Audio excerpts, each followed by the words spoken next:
For all type of video and audio transfers on DVDs or CDs, please contact Joe BORG on 0414 429 391.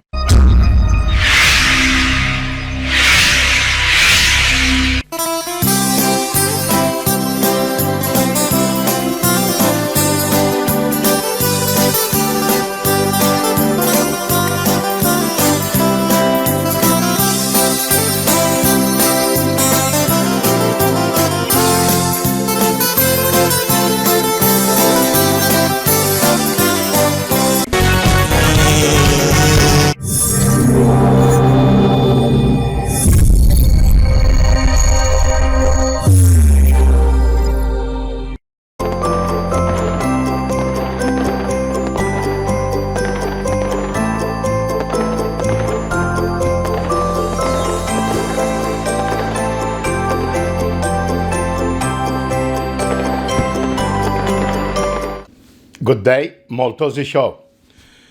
I'm Joe BORG and I'm going to be with you for another week, and I trust that you're going to enjoy the show.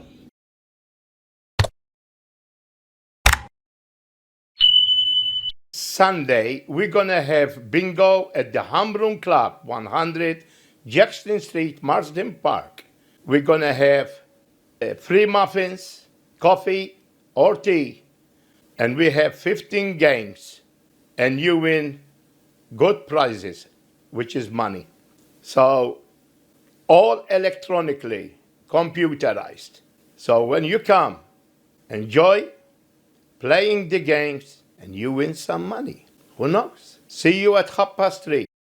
Open the show with a beautiful song, BEZZINA. And he did this song for his beautiful wife, SABIEHA. Very nice.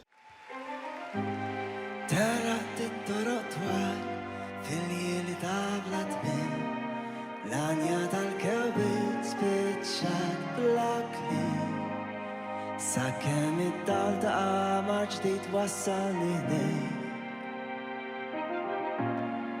Bdiltni mill-qiegħ, naf ħajti lilek biss. Int sabiħa f'kull ma tagħmel, int sabiħa kull imkien, inti dawl ta' kull ġurnata, isbaħ milli ħloqtok jien. Ma jiġix mument fejn m'hemmx jieqaf anke żmien. Int sabiħa x'int irrabja meta ġieli ma naqblux, int sabiħa x'int iċċajta daqqa sħiħa ma nifhux. Int il-lejl u l-jum kemm iddum ħdejja fil-ġejjieni.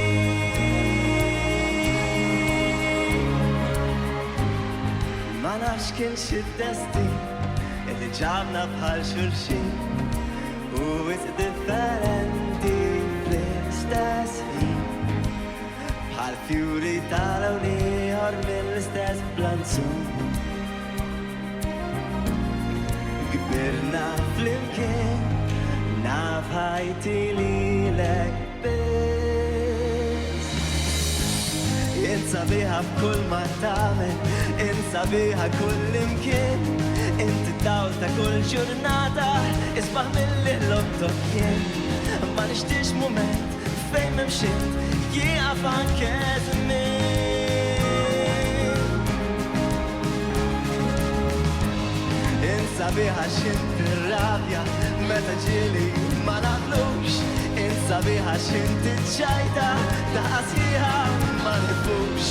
Int il-lejl u l-jum kemm iddum ħdejja fil-ġejjieni. Kemm int sabiħa, int sabiħa kull imkien, int sabiħa kull ġurnata, isma' milli ħloqtok jien. Taf kull imxiex fejn hemm xint jieqaf anke żmien. Momenti fejn m'hemmx inti jiskot kollox jieqaf anke żmien. Int sabiħa x'int irrabja meta ġieli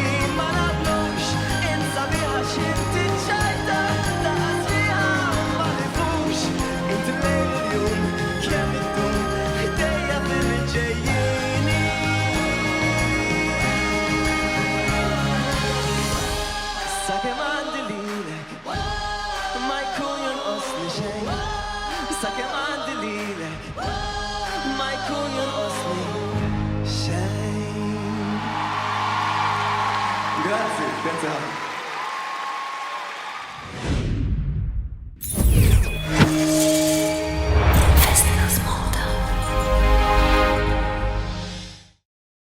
So, CITADEL, it's better in the morning or at night.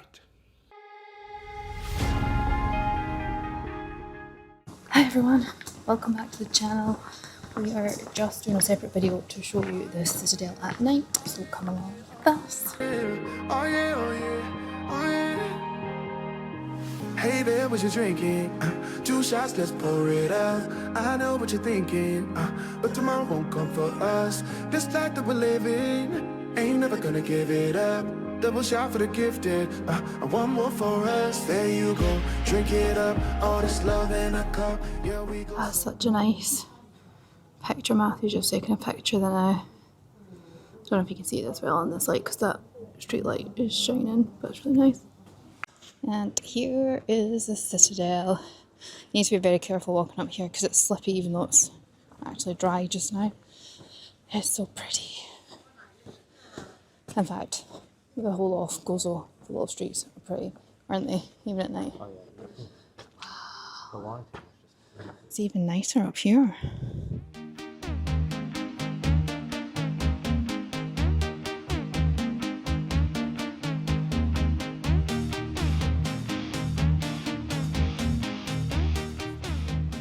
One of the best parts. It's really nice in the daytime as well. There's Matthew.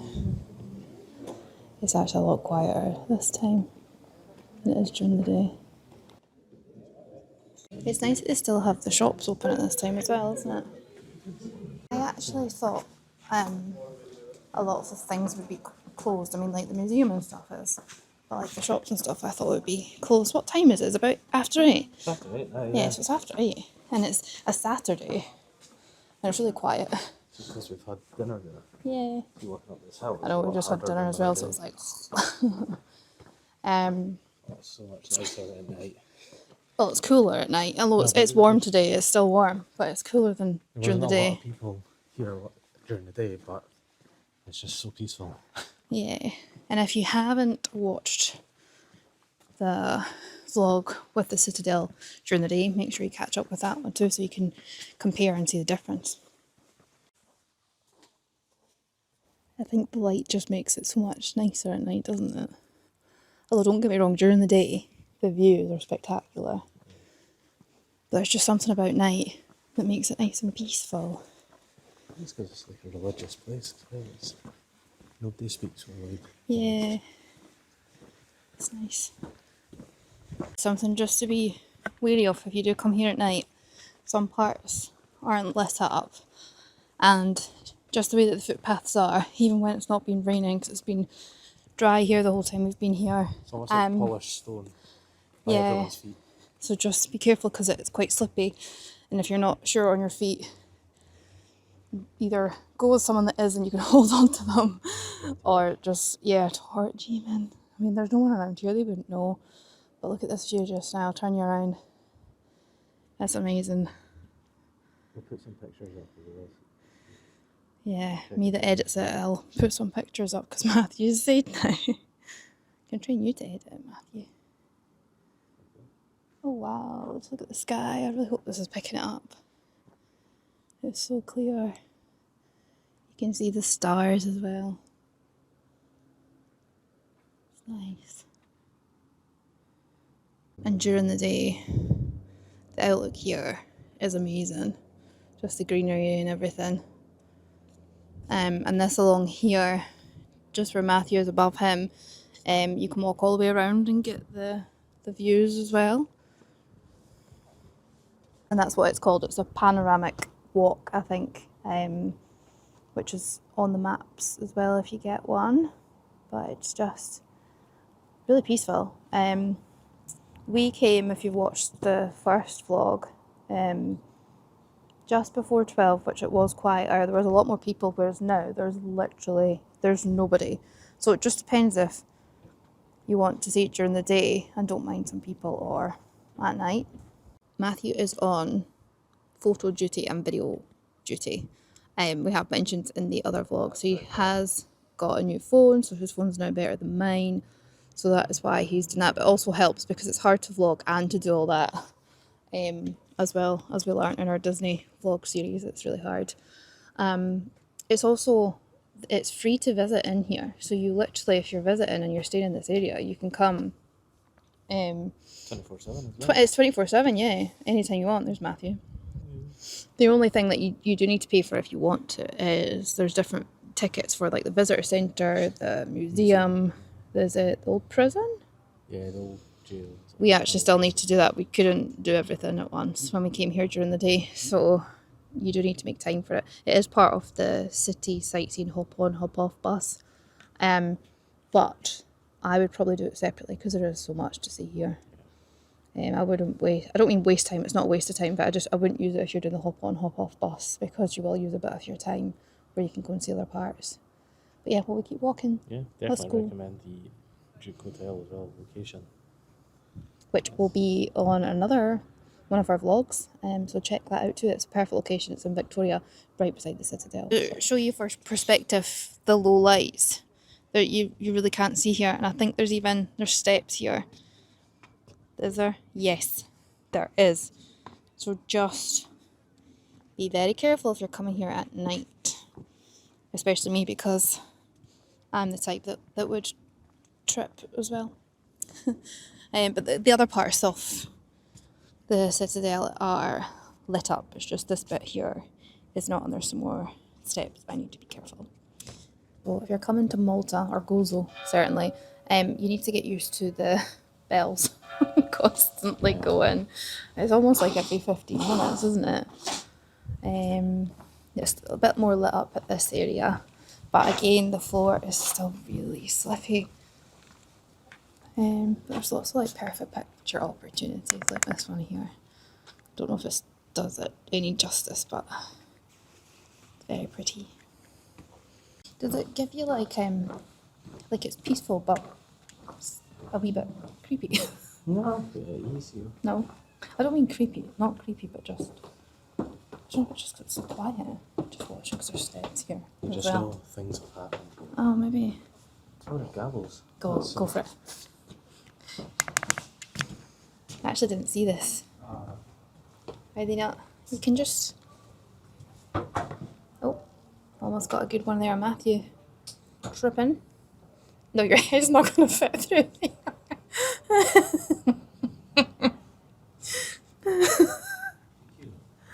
Oh, get off. Maybe. A few years ago. Okay. And we're back to where we started. Yeah, this is the courthouse, Matthew was just saying. When we were here during the day, a few days ago, a couple tried to get in because even I thought it was. You could visit, but they got told to leave politely. And I think, I don't know if it's still like a working court of law, is it? Yeah, it is. It is. So there you go, just be wary.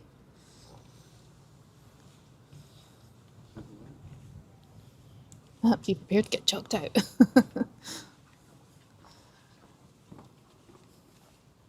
We just sat on the stairs and then off the... What is this called? Church. Yeah, I know it's that, but the name of it. That's shocking. Do you ever do that when you go around places and you take it all in, but you actually at the same time don't take it all in, like the names of things? Oh, we'll get back to you on that one. I'll put a little thing down to say. That's ridiculous. I mean, me with names anyway is shocking. It's nice sitting here though. It's nice and peaceful. During the day, there's no way you get to do this. It's so busy. But at night, if you want as many photos, you can take as many as you want. Matthew has just told us it's called Gozo Cathedral. I mean, you could have possibly guessed it as well. There's so many basilicas and everything around here that you end up getting them all mixed up. But this one's pretty grand. We've not actually been into this one. They charge, how much was it again, Matthew, to get into this one? €3 each?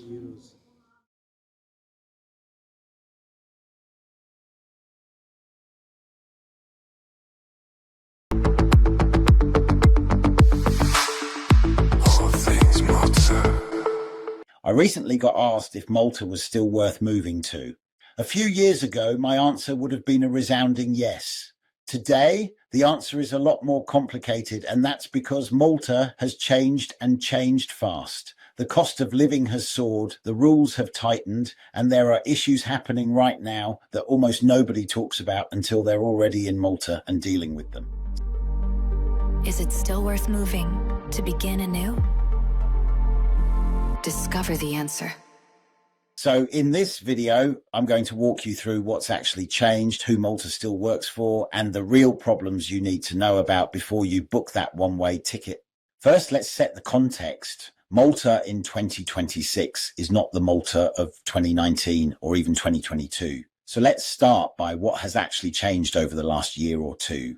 Number one, the population has exploded. We're talking about a tiny island which is now home to over 500,000 people. There's more people per square kilometre in Malta than almost anywhere in Europe. 1/3 of the population is now made up of foreigners. Number two, rents have doubled or tripled in some areas. A decent one-bedroom apartment, you're looking at 1,000 to 1,400 euros minimum in 2026, and that's if you can even find one. Number three, traffic and construction are relentless. This is well documented, and if you've been to Malta, you will already know this, but the fact is the traffic just continues to worsen year after year. Number four, new immigration rules for non-EU citizens have made things stricter. 2026 has seen the new pre-departure course and online interview come into effect for non-EU nationals, and this includes extra costs, more scrutiny, tougher requirements, and more paperwork. I recently did a video specifically about the new immigration rules for non-EU citizens, and the link for that is in the description. Look, Malta hasn't collapsed, it's matured, it's gotten more serious, it's tightened up, and that means it's not for everyone anymore. But let's be clear, Malta still has a lot going for it. It's an English-speaking EU country, and that's a rarity in itself. You can work, bank, access healthcare, and live your life without learning a new language from scratch. That said, it is, of course, always nice, polite, and respectful to learn at least some basic Maltese in order to help with integration. Malta is relatively safe, with violent crime being extremely low. You can walk around at night and kids can play outside. The job market is pretty strong if you're in the right sector. Finance, healthcare, IT, and hospitality, there are real opportunities here, especially for skilled workers, but be aware that salaries are still modest compared to elsewhere in Europe. The lifestyle in Malta can be fantastic. You've got the sea, the sunshine, a social scene, and if you want weekend trips to Sicily or Rome, Malta ticks the box if you value that Mediterranean lifestyle. For EU citizens, it's even better. No work permits, no visa stress, full access to public services, and with a much easier relocation process when compared to non-EU nationals.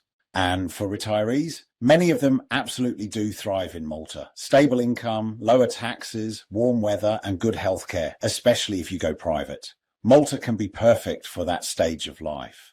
Remote workers earning in euros or dollars can also still do very well. If your income isn't tied to the local salary scale, you're in a much stronger position. So yes, if you come prepared with realistic expectations, Malta can still definitely be worth it in 2026. Now here's where I need to be honest with you.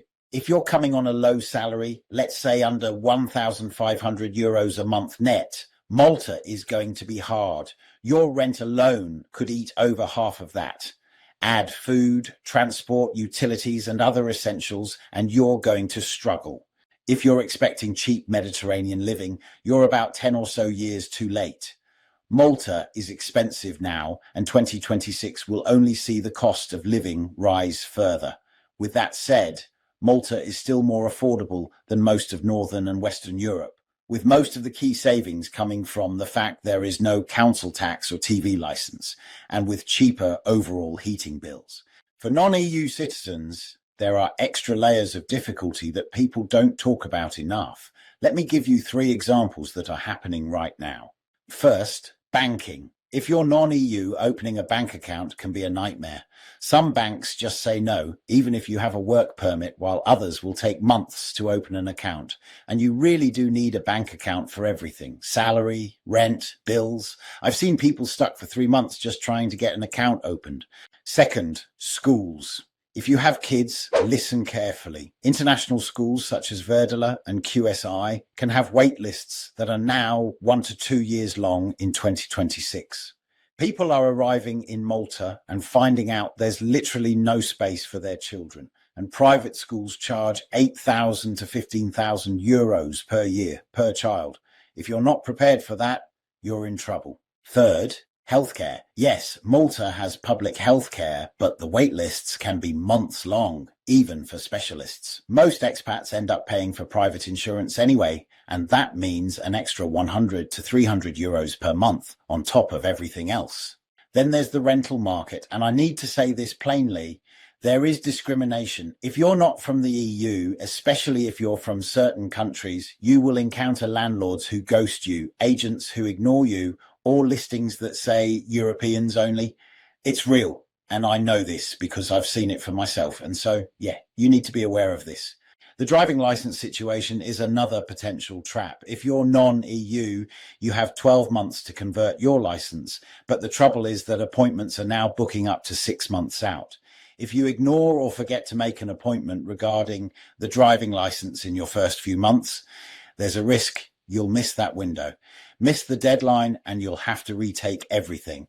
And public transport in Malta is not reliable enough to depend on, well, at least not in the busiest periods of summer.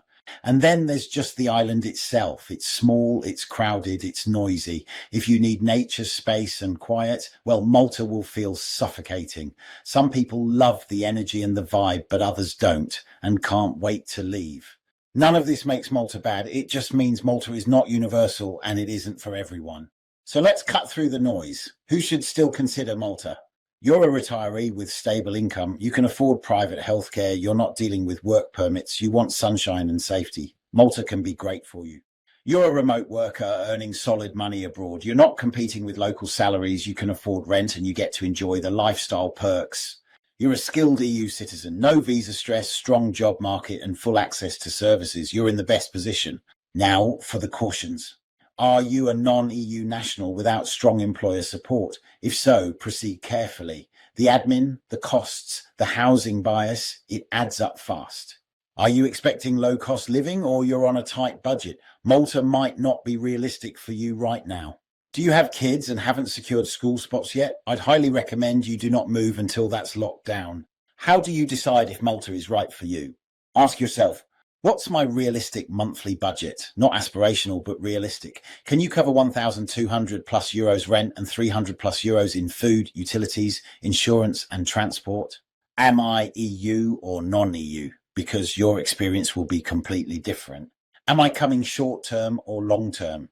If it's short term, Malta can be an adventure. Long term, you need to be sure because the novelty of Malta can wear thin for many after a few months of actually living there. I also have an earlier video about avoiding the holiday trap in Malta. Again, the link is in the description for that. What matters more, lifestyle or career? If it's lifestyle, Malta often delivers. If it's career growth or savings, think carefully. Am I flexible or do I get frustrated easily? Because Malta will test your patience. That's a given. The bureaucracy, the delays, the noise, it's all part of the Malta package. So is Malta still worth moving to in 2026? Here's my answer. Malta isn't worse than it used to be, not once you're settled and all formalities have been done. It's just more demanding and certainly more costly and bureaucratic than it used to be. If you come prepared with realistic expectations and a solid plan, Malta can still be a fantastic place to live. But if you come unprepared, underfunded, or you're expecting it to be easy, you're going to be in for a shock and likely to have a rough time.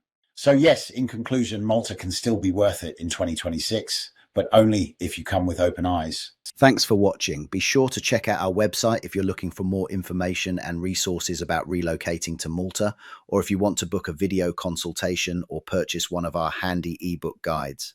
If you like this video, please like, share and subscribe, and I'll catch you in the next one. Bye for now.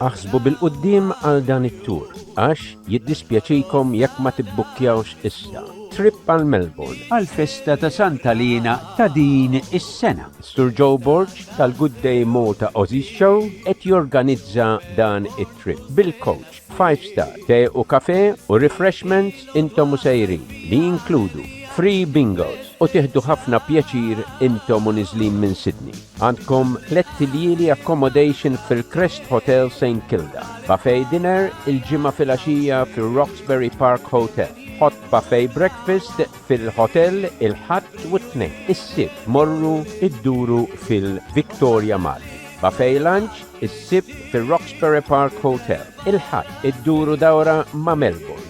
L-ikla ta' nofsinhar jinkludi seafood lunch fil-Roxbury Park Hotel. Entratura għal ballu tal-festa ta' Santa Lina li jiġi organizzat dejjem mit-St. Helena Maltese Australian Social Club li jinkludi 4 korsi ta' ikel ukoll imbit, birra, soft drinks, te u kafe. Mbagħad jum il-festa il-ħadd tattendu għal qudiesa u il-festa.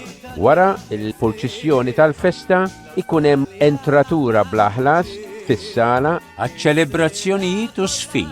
Hemmhekk tiġu servuti ikla u soft drink. Titilqu minn Sydney il-ġimgħa it-28 ta' Awwissu fis-6 ta' filgħodu tluq lura minn Melbourne għal Sydney fit-8 ta' filgħodu it-tnejn il-31 ta' Awwissu. Għal aktar informazzjoni ta' dan it-trip dejjem tistgħu tagħmlu kuntatt dirett ma' Joe BORG fuq 0414 429 391. Sita locations voldieri fejn tpoġġu fil-coach jiġu konfermati meta intom tibbukkjaw. U neċessarju li tħallsu id-deposit ta' $270 u sal-ewwel ta' Lulju tħallsu il-pagament finali li huwa $900. Kunu avżati bil-qudiem li dan it-tur sa jiġi filmjat għax-show ta' Sur Joe BORG, il-Gday Maltaussies Show. U bekk ikun fuq l-internet u fuq il-Facebook. Il-Gday Maltaussies Show tirringrazzjakom li tissapportjaw lil din il-kumpanija. U ringrazzjament mill-promoter u organizer, is-Sur Joe BORG. Oh Santa Lina nħobbok, patruna aħna nsommuk, is-sena kollha kemm hija mimlija imħabba lejk.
For all type of video and audio transfers on DVDs or CDs, please contact Joe BORG on 0414 429 391.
I'm going to show you highlights of the procession of the kids in 𝐒𝐚𝐭, Malta.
You must watch this film if you're going to Malta.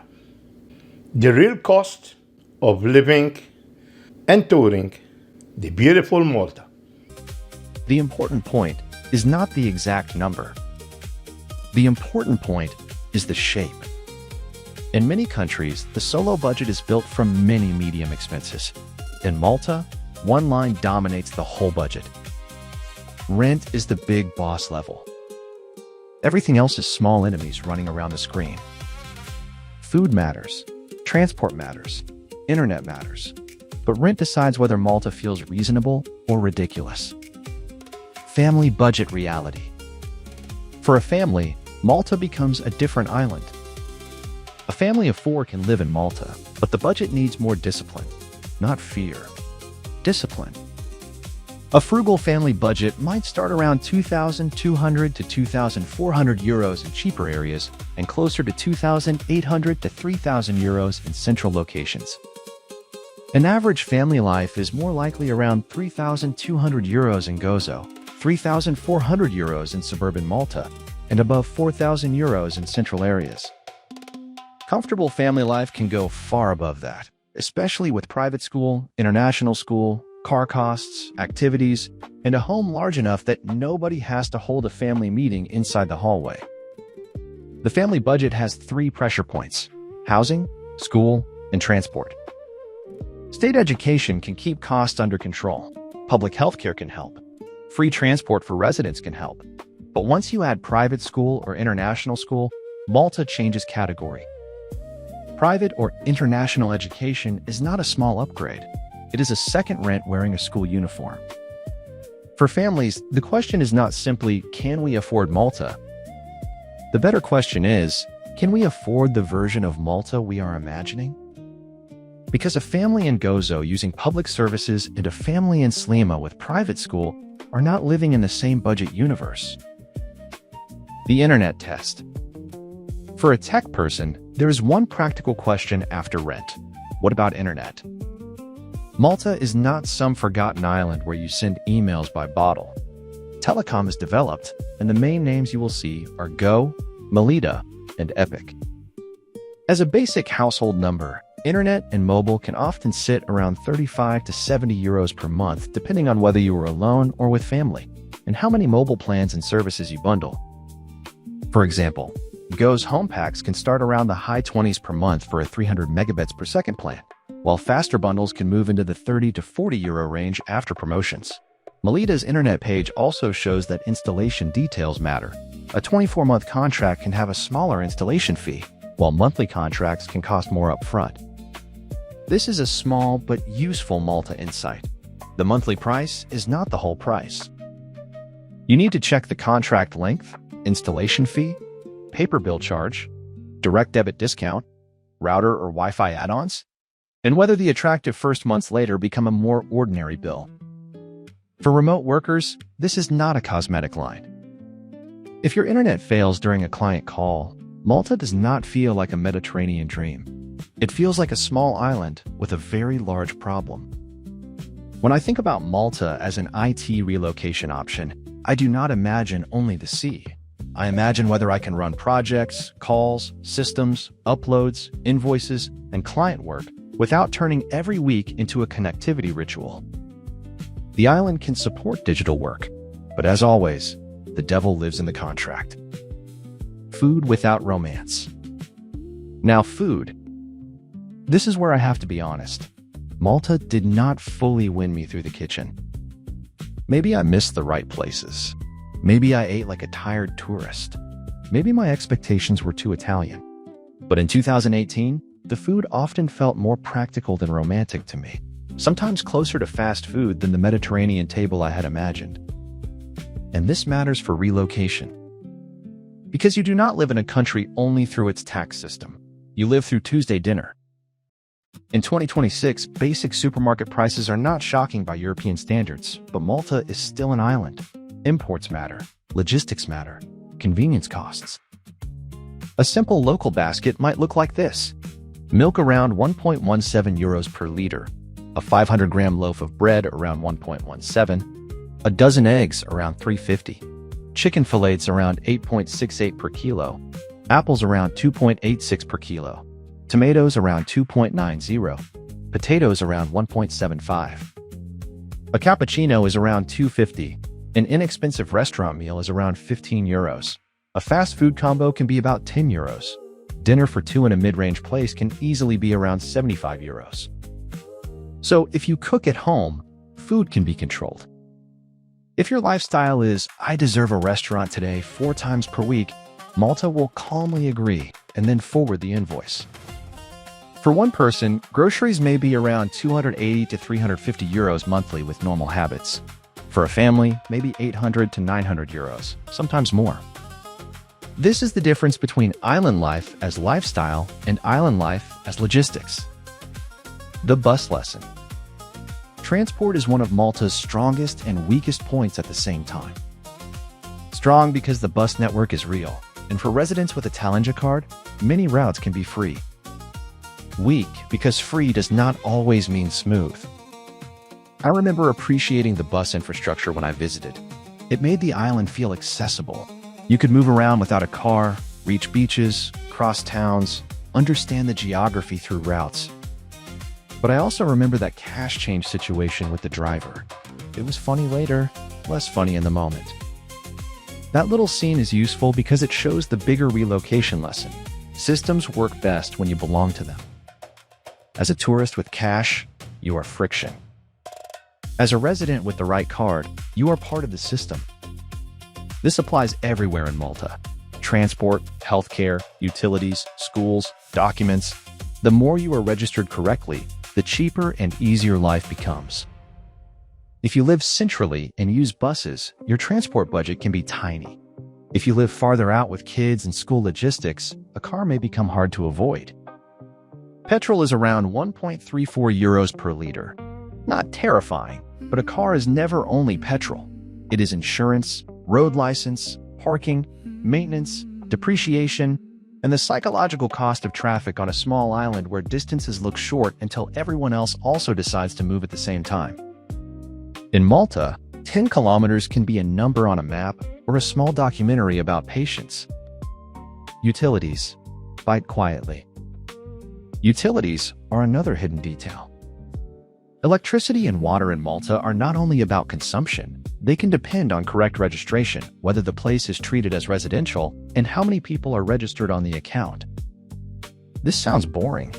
It is not. This is relocation gold. Because 2 families can use similar amounts of electricity and still get different bills if paperwork is wrong. And summer matters. Air conditioning is not a luxury when heat starts behaving like a roommate. For one person, utilities might be around 70 to 90 euros monthly in a normal apartment. For a family, 125 to 150 euros is a reasonable working estimate, but heavy AC use can change that. So when someone says, "I found a cheaper apartment," ask 3 questions. Is it registered properly? Does it get direct sun all day? And will the summer electricity bill arrive wearing sunglasses? Health and small costs. Healthcare is one of Malta's real advantages if you are properly resident and covered. The public system can reduce a lot of fear around basic medical access, but private healthcare exists, and it is useful to know the numbers. A private family doctor visit can be around 35 euros. A specialist consultation can be around 85 euros. Physiotherapy can be around 40 euros per session. These are not insane numbers compared with many countries, but they are still real money if you need several visits. This is where a solo person and a family feel Malta differently.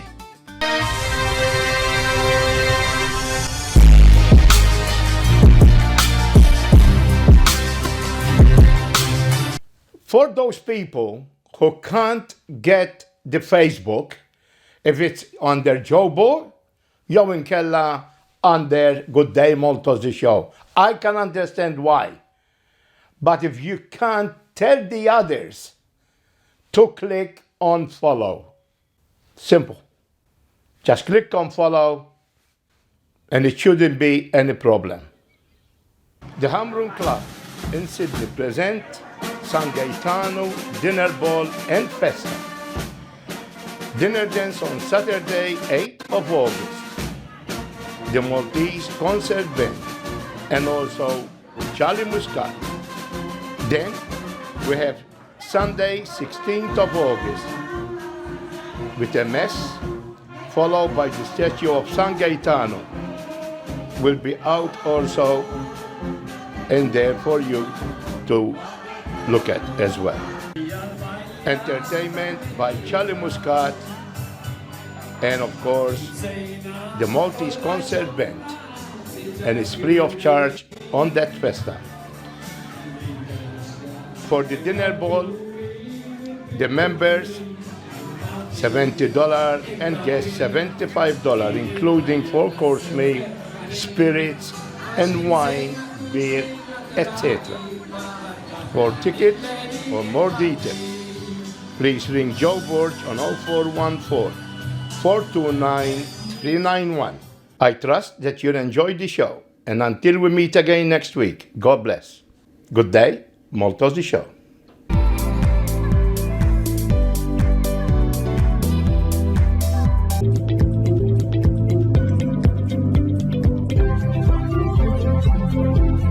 For all type of video and audio transfers on DVDs or CDs, please contact Joe BORG on 0414-429-391.